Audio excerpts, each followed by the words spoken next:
প্রিয় ভাইয়েরা, আমাদেরকে দুনিয়াতে পাঠানো হয়েছিল আখিরাতের বাজার করার জন্য, কিন্তু দুনিয়ায় এসে আমরা আখিরাতের ব্যাগটাই হারিয়ে ফেললাম। অর্থাৎ আল্লাহ রাব্বুল আলামিন আমাদেরকে দুনিয়াতে আশরাফুল মাখলুকাত হিসাবে সৃষ্টি করেছেন, অর্থাৎ আমরা সৃষ্টির সেরা। এই সৃষ্টির সেরা মানুষগুলো দুনিয়াতে এসে আল্লাহর ইবাদত বন্দেগী ও হুকুম আহকাম পালন করব, সাথে দুনিয়ার কাজ করব। অর্থাৎ দুনিয়াতে নেক ও হালাল কাজগুলির মাধ্যমে আমরা আয় রোজগার করব, নেক কামাই করব। সেই নেক আমাদের কবর, মৃত্যু, হাসর সব কিছুতে সফলতা লাভ হবে। কিন্তু আমরা দুনিয়াতে এসে দুনিয়ার ফেরবে পড়ে, দুনিয়ার চাপে পড়ে, দুনিয়ার মোহে পড়ে, দুনিয়ার সৌন্দর্যে আমরা আখিরাতের বাজারকে ভুলে গিয়ে নিজের চিন্তা ভাবনা ফিকির চালিয়ে যাচ্ছি। কিন্তু আমরা যে ওয়াদা দিয়ে এসেছিলাম আল্লাহর কাছে, সেই ওয়াদা ভুলে গিয়ে অত্যন্ত চরম নিম্ন পর্যায়ে আমরা চলে গেছি। সুতরাং আল্লাহ রাব্বুল আলামিন আমাদেরকে যে উদ্দেশ্যে দুনিয়াতে পাঠিয়েছেন, সেই উদ্দেশ্য হলো আমরা আল্লাহর কথা শুনব, আল্লাহর ইবাদত করব, রাসূল পাক সাল্লাল্লাহু আলাইহি সাল্লামের সুন্নাত তরিকা অনুযায়ী দুনিয়াতে আমরা নেক আমল করে যাব।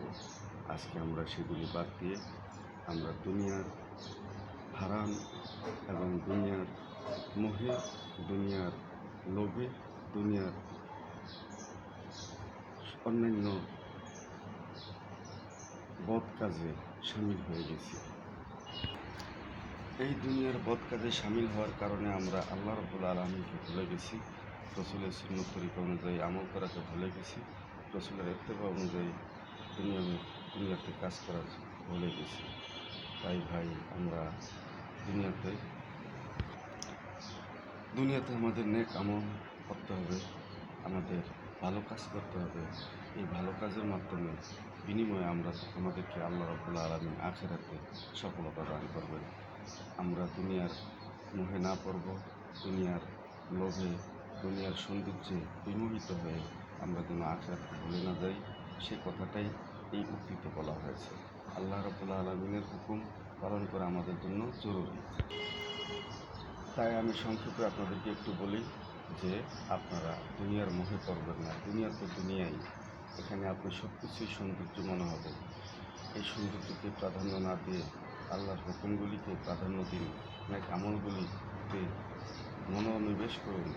সারাদিনে অল্প হলেও নিয়মিত কিছু ইবাদত বন্দেগী করুন, যে ইবাদত বন্দেগীগুলি আল্লাহ রাব্বুল আলামিন সন্তুষ্ট হয়। রাসূল পাক সাল্লাল্লাহু আলাইহি ওয়াসাল্লাম আমাদেরকে শাফায়াত করার জন্য রাজি হন। এরকম কাজগুলি আমাদের করা খুবই জরুরি। দুনিয়ার মোহে আমাদেরকে আকৃষ্ট না করে, শয়তানের ওয়াসওয়াসা যেন আমাদেরকে ধোঁকা অতিরিক্ত না দেয়, এবং এই ধোঁকায় পড়ে গিয়ে আমরা সব কিছু হারিয়ে ফেলেছি। সুতরাং আল্লাহ রাব্বুল আলামিন আমাদেরকে নেক আমল করার তৌফিক দান করুন। 5 ওয়াক্ত নামাজ, কোরআন শরীফ তেলাওয়াত, জিকির আজকার এবং মানুষের সাথে ভালো আচরণ, প্রতিবেশীর সাথে সুসম্পর্ক বজায় রাখা এবং মজলুমের প্রতি সাহায্য প্রদান করা,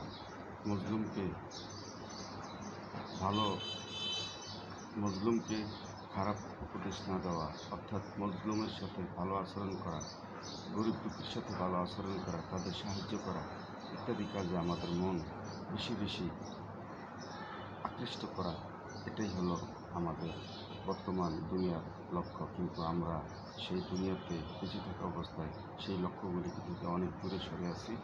আল্লাহ রাব্বুল আলামিন যেন আমাদেরকে নেক আমল ও ভালো কাজ করার তৌফিক দান করেন এবং আখিরাতের বাজার সংগ্রহ করার তৌফিক দান করেন।